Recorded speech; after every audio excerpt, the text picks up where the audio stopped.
भारत की मिट्टी के कण कण में छिपा है उसका अपना अतीत, जो अपनी एक अलग ही कहानी बयां करता है। इन धार्मिक जगहों पर छिपे हैं कई एक राज, जो लोगों को भगवान के अस्तित्व को मानने के लिए मजबूर करते हैं। नमस्कार दोस्तों, आपका हमारे YouTube चैनल पर स्वागत है। आपको हमारी वीडियो अच्छी लगे तो वीडियो को लाइक और चैनल को सब्सक्राइब करना न भूलें। चलिए शुरू करते हैं अपनी एक रहस्यमयी वीडियो को। आज हम आपको लेकर चलने वाले हैं एक ऐसी धार्मिक और रहस्यमयी नगरी में जो आस्था और धर्म के नाम से जानी जाती है, जिसका नाम है वृंदावन। वृंदावन को एक अत्यंत पवित्र और रहस्यमयी धार्मिक नगरी के नाम से पूरी दुनिया में जाना जाता है।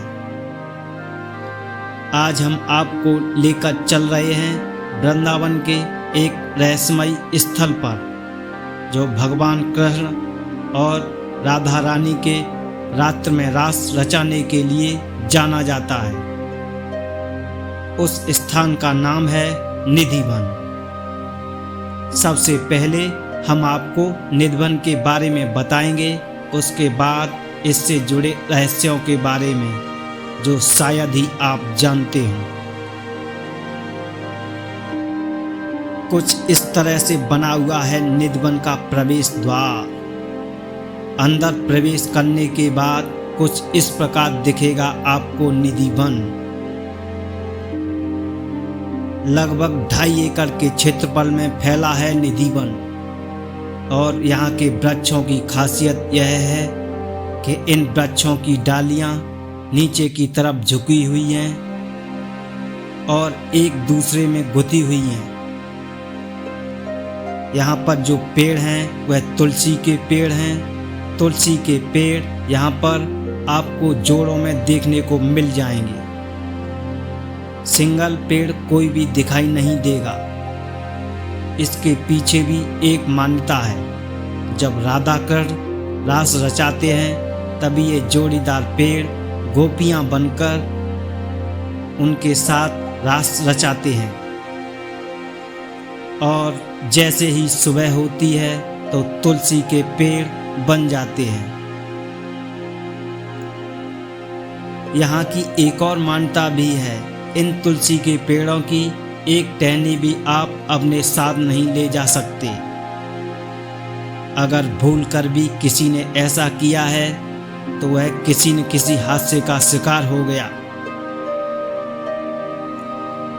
इसीलिए इन तुलसी के पेड़ों को कोई छूता भी नहीं है। वन के आसपास बने मकानों में एक भी खिड़की देखने को नहीं मिलेगी, और जिन मकानों में खिड़कियां हैं तो शाम होते ही सारी खिड़कियां बंद कर दी जाती हैं ताकि कोई अनहोनी न हो जाए।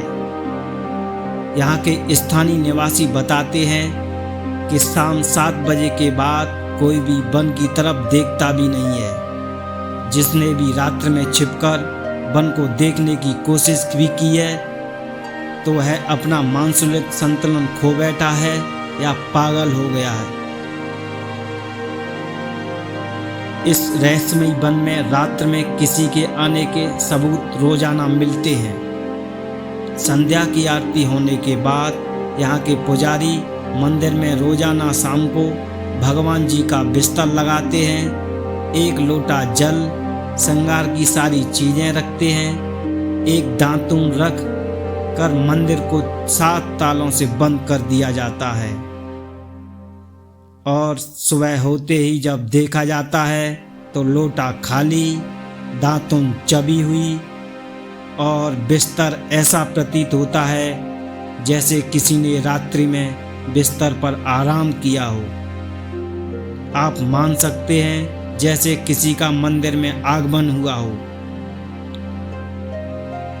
पुजारियों का मानना है रात में भगवान यहाँ आते हैं और गोपियों के साथ रास रचाते हैं। ये जो तुलसी के पेड़ हैं वह रात्र में गोपियां बन जाते हैं। शाम की आरती होने के बाद मंदिर का ताला लगा दिया जाता है और यहाँ पर कोई भी पशु पक्षी भी नहीं रहते हैं। अगर भूल से भी इस वन में कोई रुका तो जैसे ही सुबह मंदिर खुलता है या तो वह पागल या मरा हुआ मिलता है। रात में भगवान के रास को कोई भी नहीं देख पाया है। रात्र में वन में से कई तरह की आवाज़ें सुनाई देती हैं, ऐसा यहाँ के पुजारियों ने बताया है। पुजारियों का मानना है ये आवाज़ें भगवान के रास की आवाज़ें होती हैं। तो जब भी आप वृंदावन घूमने आएँ तो निधिवन आना न भूलें। आज के लिए राधे राधे, मिलते हैं अगली वीडियो में।